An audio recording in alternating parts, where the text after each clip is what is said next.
Nu ką, komentaras matėt patys. Pirmi du kėliniai išėję tikrai. Išėję kažkas baisaus. Davėm laisviem mest.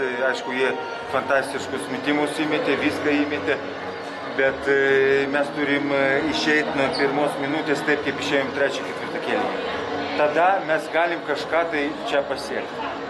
Kitaip mes čia nėra prasmės mums žaisti. Jeigu mes taip nusiteikę, taip išeisim kaip per pirmas du kėlinius. Dar žaidimas pasikeitė antroje pusėje, kai jūs su broliu pradėjot žaisti.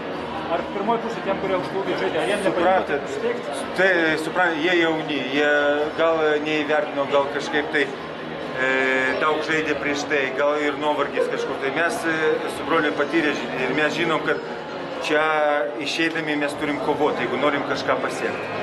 Ir čia kitaip tu nepasieksi. Čia atvažiavę tie patys filipiniečiai arba iraniečiai, jie atvažiavę kovoti. Ir jie tikisi kiekvieną komandą ar angolą kažką iškovoti. Todėl, kad čia lengvai nėra, ne su viena komanda. Ir jeigu tu nori kažką pasiekti, turi ne 100% save atiduoti, 120. Tada tu pasieksi kažką. Žiūrnai nieko rimto ten? Ne, nieko rimto. Tai pažiūrėsim, kaip atšalsiu. Atrodo nieko rimto. Gerai, ačiū.